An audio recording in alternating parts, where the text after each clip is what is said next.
మామూలుగా మీనములో ఉండేటువంటి గ్రహాల యొక్క వీటి రీత్యా షష్టగ్రహ కూటమి అనేటువంటిది అయిపోయింది. కానీ పంచగ్రహ కూటమి ఇంకా ఉన్నది. 5 గ్రహాలు మీనములోనే ఉంటున్నాయి. అలాగే కేతువు కన్యలో ఉంటూ ఉన్నారు. ఇక్కడ మనం ఒకటి తెలుసుకోవాలి. ఇప్పుడు రాహు కేతువుల మధ్య గ్రహాలన్నీ ఉండేటువంటి దాని వల్లను, అలాగే కర్కాటకములోకి కుజుడు వచ్చాడు. కర్కాటక రాశిలోకి కుజుడు వచ్చినటువంటి దాని వలనను, చంద్రుడి యొక్క దినదినము మార్పు జరుగుతూ ఉండేటువంటి దాని వల్ల ఇప్పుడు ఎలా ఉండబోతుంది అంటే, నిజంగా కూడా మొండి జాతకులకు వివాహము కాకుండా ఎక్కడెక్కడో తిరిగాము, అయినా వివాహాలు కావడం లేదు. అలాగే ఉద్యోగములో ఉన్నతమైనటువంటి అనుకూలతలు కలగటము లేదు అనేటువంటి వాళ్లకు, ఎందుకు ఆ మాట అంటున్నానంటే, కుజుడు వాక్కు, విత్తము, కుటుంబం ఇవన్నీ కూడా అనుకూలించేటువంటి దానికి, సంతానము కావాలి అని అనుకునేటువంటి వాళ్లకు సంతానము కోసమును కుజుడు యొక్క ప్రభావమే కదా. అందుకని ఎవరెవరికైతే కుజదోషాలు లేదా కాలసర్ప దోషాలు అనేటువంటివి ఉంటాయో, ఈ 12 రకాల కాలసర్ప దోషాలు ఏవైతే ఉండబోతూ ఉన్నాయో, రాసులు ఫలానా రాశి అయి ఉండవచ్చును, కానీ ఇప్పుడు పంచాంగం రీత్యా అసలు ముందు రాహుకేతువుల మధ్య గ్రహాలన్నీ ఉంటున్నాయి. ఈసారి చాలా విశేషం ఇది. ఎందుకంటే ఈ సహజముగా ఎవరికైనా జాతకములో ఉంటాయి. ఈసారి 5 గ్రహాలు మీనములోనే ఉండేటువంటి దాని వలన రవి, బుధుడు, శుక్రుడు, రాహువు, శని మార్పు కూడా జరిగినది కదా. ఎప్పుడైతే కుంభంలోకి నుంచి మీనములోకి వచ్చేసాడో, శని మార్పు జరిగినటువంటి దాని వల్ల కూడా, అందువల్లనే అన్నీ కూడా కాలసర్ప దోషములాగా ఏర్పడబోతూ ఉన్నాయి.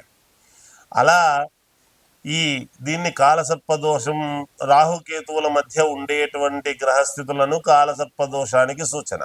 ఇటువంటి సమయాల్లో గనక ఎవరికైతే నిజంగా కూడా ఎవరెవరి జాతకాల్లో కాలసర్ప దోషాలు ఉంటాయో, లేదా వివాహము కావాలి అనుకునేటువంటి వాళ్లకు, సంతానము కావాలనుకునేటువంటి వాళ్లకు, లేదా డబ్బులు అప్పులు ఇచ్చి రావాలి అనుకునేటువంటి వాళ్లకు కానీ, మామూలుగా ఫైనాన్స్ డిపార్ట్మెంట్ వ్యవహారాల్లో ఉండేటువంటి వాళ్లకు కానీ, ఏదైనా ఉదయం లేచినప్పటి నుంచి బిజినెస్ వ్యాపారాలు డబ్బుతోనే కదా జరుగుతాయి. కాబట్టి ఇది ఒకరికి అని కాదు, అన్ని రకాల వారికి పనిచేస్తుంది. అందుకని ఎవరెవరి జాతకములో అయితే తీవ్రమైనటువంటి ఇబ్బందులు ఉంటాయో, మొండిగా ఉండేటువంటి జాతకాలు ఎవరైతే ఉంటాయో, వాళ్ళవి ఒక్కసారిగా ఇటువంటి సమయాల్లో గనక చేసుకుంటే, ఏది పరిహారాలు అనేటువంటివి గనక ఎప్పుడైతే చేసుకుంటారో శీఘ్రముగా ఫలితాలు రావటానికి అనుకూలవంతముగా ఉంటాయి. నిజానికి ఈ సంవత్సరము అందరికీ చాలా అనుకూలవంతముగా ఉంది. అయితే వాళ్ళ వ్యక్తిగతమైనటువంటి జాతకాలను ఒక్కసారి పరిశీలన చేసుకోవాలి. ఇక్కడ కర్కాటకంలోకి కుజుడు రావటం అనేటువంటిది కూడా చాలా విశేషమైనటువంటిది కర్కాటకముకు. అందువల్ల చాలా అంటే చాలా ఇవి ఉంటాయి. అయితే ఒకరికి అని కాదు, ఎవరి జాతకము, ఎవరి లగ్నములో ఎవరు పుట్టారో ఏమిటి అనేటువంటి చూసుకోవాలి. అలా చూసుకొని చేసుకోగలిగితే నిజంగా కూడా పరిపూర్ణముగా మేలు జరుగుతుంది అనేటువంటిది తెలియజేస్తూ, కుంభరాశి వారికి ఈ ఏప్రిల్ నెల 1వ తేదీ నుండి చివరి వరకు ఎలా ఉంది అంటే అత్యద్భుతముగా ఉన్నది. మీరు ఏదనుకుంటే అది జరుగుతుంది గాక. మీరు ఏదైనా మనస్సులో దృఢంగా అనుకోవాలి, బయటికి చెప్పకూడదు. మనస్సులో అనుకొని మీరు ఎంత దృఢంగా అనుకుంటారో అంత దృఢంగా జరగడానికి అవకాశాలు ఉన్నాయి. ఎందుకు ఈ మాట చెప్తున్నాను అంటే, ద్వితీయంలో ఎప్పుడైతే 5 గ్రహాలు ఉన్నాయో, ఆ 5 గ్రహాలు మీకు యోగాన్ని ఇవ్వడానికి సిద్ధంగా ఉన్నాయి. మీకు కుంభరాశి వాళ్లకు ఇల్లు వస్తుంది, ధనం వస్తుంది అనూహ్యముగా. మంచి ఉద్యోగాలు చేసుకునేటువంటి వాళ్లకు ప్రమోషన్లు వస్తాయి, ఉద్యోగాలలో మార్పులు జరుగుతాయి, స్థల మార్పులు జరుగుతాయి, అవార్డులు పొందుతారు. కొన్ని మామూలుగా ఎవరితో అయినా సన్మానాలు లేదా పై ఆఫీసర్లతో మెప్పుదలలు పొందడము, ఇలాంటివన్నీ కూడా జరుగుతాయి. ఎప్పుడో మిమ్మల్ని పక్కన పెట్టినటువంటి వాళ్ళు కూడా మళ్ళీ మిమ్మల్ని పిలిచి మీ యొక్క సహకారము మాకు కావాలి అని అడగడం చేయడం జరుగుతుంది. ఏదైనా మీ వాక్కు చాతుర్యముతో మీరు ముందుకు వెళతారు. మీ శారీరకమైనటువంటి శ్రమ అనేటువంటిది ఉంటుంది, కానీ విజయమే మీకు కలుగుతుంది గాక. అనారోగ్య సూచనలు అనేటువంటి మాట ఎట్టి పరిస్థితుల్లోనూ లేదు. ఎందుకంటే రాస్యాధిపతి, కుంభరాస్యాధిపతి అయినటువంటి శని ఎప్పుడైతే మీనములోకి వెళ్ళాడో దేహపీడ అనేటువంటిది పోయి చాలా దృఢముగా ఆరోగ్యవంతులుగా మీరు ఉండటానికి మేలు జరుగుతుంది గాక. అధికముగా డబ్బు రావటము, అంతేకాకుండా విదేశాలకు వెళ్ళాలనుకునేటువంటి వాళ్లకు వెళ్ళటము, కొత్త వ్యాపారాలు చేయడానికి ప్రయత్నాలు చేయటము, ఉద్యోగాలు చేసుకునేటువంటి వాళ్లకు ప్రమోషన్లు రావటము, శాలరీలు పెరగటము, బంగారు ఆభరణాలు కొనటము, స్థలాలు కొనటము, లోన్లు శాంక్షన్ కావడము, ఇట్లాంటివన్నీ కూడా జరిగేదానికి చాలా అనుకూలవంతముగా ఉన్నాయి అని తెలియజేస్తూ జయోస్తు.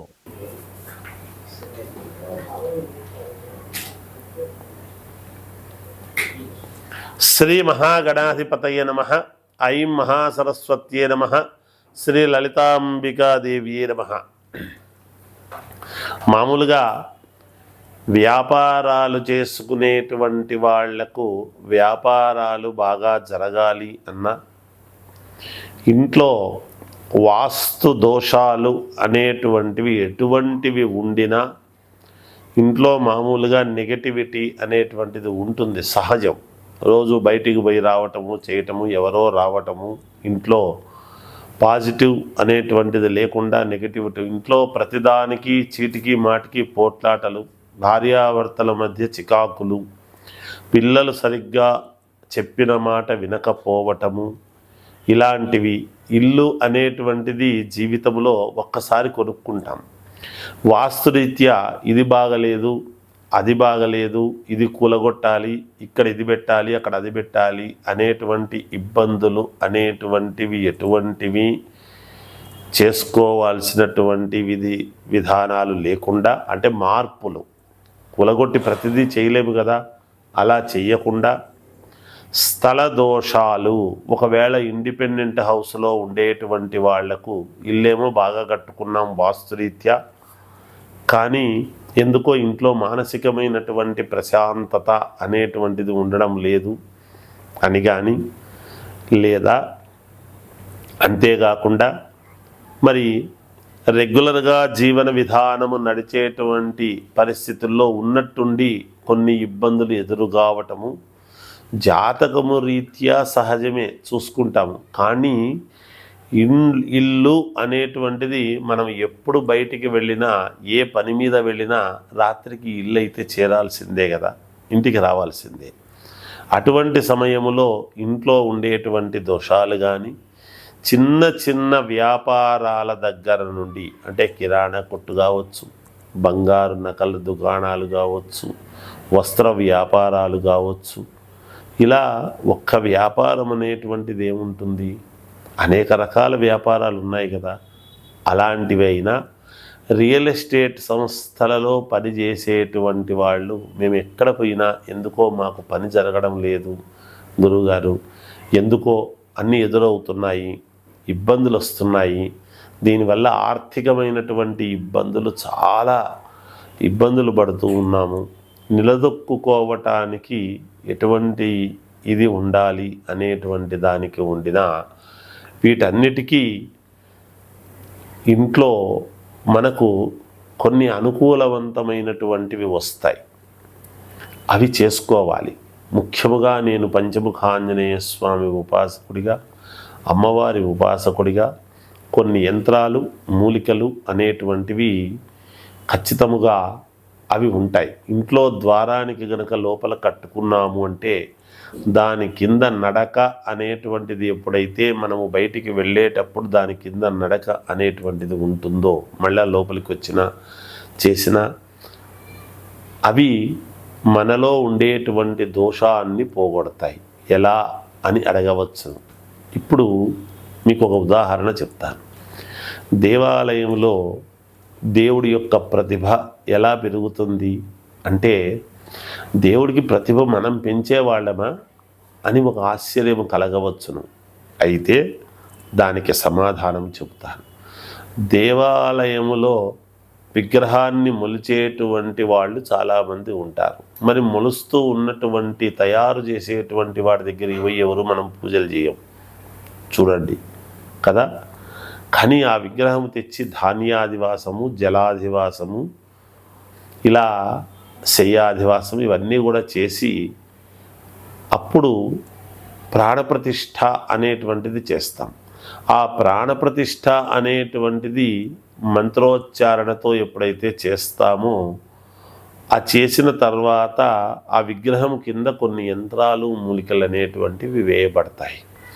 అప్పటికే కొన్ని లక్షల బీజాక్షరాలతో ఆ చేస్తూ ఉన్నప్పుడు వేద పండితులు, కార్యక్రమం చేసేటువంటి పండితులంతా కూడా ఆ యంత్రానికి పూజ అనేటువంటిది చేస్తూ అభిషేకాలు చేసి బీజాక్షర సహితముగా ఎప్పుడైతే చదువుతూ మూలమంత్రాలను చదువుతూ ఆ విగ్రహం కింద యంత్ర ప్రతిష్ఠ అనేటువంటిది చేస్తామో ఆ యంత్రము ద్వారానే ఆ విగ్రహానికి పవిత్రత అనేటువంటిది ఏర్పడి నిరంతరము దేవాలయంలో గర్భగుడిలో, అందుకనే ఆ యంత్రాలు అవి ఉంటాయి, దేవుడు ఉంటాడు అనేటువంటి ఉద్దేశ్యంతోనే ఎవరు అడుగు పెట్టడానికి ఉండదు. అలాగే ఎంతోమంది మనము మరి దర్శనము చేసుకుంటూ ఉండటానికని దేవాలయానికి వెళ్ళినప్పుడు చాలా చోట్ల సంప్రోక్షణ అని చేస్తారు. ఎందుకు అంటే ఎప్పటికి అప్పుడు దానికి పవిత్రత పెంచుకోవటానికి. అందువల్లనే అలాంటి మామూలుగా మేమైతే మంత్రాలు, అనుష్ఠానము, బీజాక్షరాలు చదివి చేసుకునేటువంటి ఇది ఉంటుంది. అలా అందరూ చేసుకోలేరు కదా. అందుకని బీజాక్షర సహితముగా యంత్ర పూజ అంటే ఇది తాంత్రిక విద్య. ఏమిటి? శీఘ్ర ఫలితాలు మనకు మేలు జరగటానికి అనేటువంటిది ఉంటాయి. అటువంటి తాంత్రిక విద్యతో ఎప్పుడైతే చేసుకుంటామో శీఘ్ర ఫలితాలు మనకు మేలు జరగటానికి. మరి యజ్ఞయాగాది క్రతువులు, పూజలు, జపాలు ఇవన్నీ దేనికి గురువు గారు అనుకోవచ్చును అంటే, మనము జాతకరీత్యా బాగుండి ఎప్పటికప్పుడు మనము గ్రహాల యొక్క అనుకూలతల కోసం చేసుకునేటువంటివి అవి నిదానముగా. కానీ ఎంతోమంది మనకు వ్యాపార నిమిత్తము మన దగ్గరికి రావాలి, ఆకర్షణ అనేటువంటిది ఉండి బాగా మేలు జరగాలి. ఎవరైనా బిజినెస్ ఎందుకు చేస్తాం? బాగా జరగడం కోసం కదా, అందరూ బాగుండాలని కదా చేసుకుంటారు. ఎక్కువ శాతం వస్తే ఎక్కువ లాభాలు వస్తాయని. అలా తీసుకున్న వాళ్లకు కూడా మేలు జరగాలి అనేటువంటి ఇదితో ఇలాంటివి కొన్ని యంత్ర పూజలు అనేటువంటివి ఉంటాయి. తప్పకుండా ఎటువంటి ఇబ్బందులు లేకుండా 100% మేలు జరిగే విధముగా రోజు దానికి కాస్త అగరబత్తీల పొగ అనేటువంటిది వేస్తూ ఉంటే ఎప్పటికప్పుడు అది దానికి ఆ యంత్రాలకు పవర్ అనేది పెరుగుతుంది. ప్రతిరోజు కూడా ధూపం అనేది మనం దేవుడికి ఎట్లయితే అగరబత్తీలు తిప్పుతామో ఆ అగరబత్తీలు తిప్పి హారతి అనేటువంటిది ఒకటి ఇస్తాం. అలాగే ఇంట్లో ముఖద్వారానికి ఎప్పుడైతే మనం అది కట్టుకుంటామో మనము బయటికి పోయి ఎవరెవరినో తగిలొస్తాం, చేస్తాం, ఎవరెవరో వస్తారు. దాని కింది నుంచి ఎవరు ఎటువంటి వాళ్ళు లోపలికి వచ్చినా చేసినా దాని కింద నుంచి మళ్ళీ వెనక్కు వెళ్ళటం అనేటువంటిది జరుగుతుంది. కాబట్టి అవి ఏదైనా దోషాలు ఉంటే పరిహారము చేస్తాయి అనేటువంటిది ఉన్నది. అలా వ్యాపారాలు చేసుకునేటువంటి చోట కూడా ఎంతోమంది వస్తూ ఉంటారు. కాబట్టి ఇలాంటివి ఉన్నాయి. చాలా తక్కువ రుసుముతో మనం ఎక్కువగా అనుకూలము అనేటువంటిది చేసుకోవటానికి అద్భుతమైనటువంటి విధి ఉన్నది అనేటువంటిది నేను తెలియజేస్తూ జయోస్తు.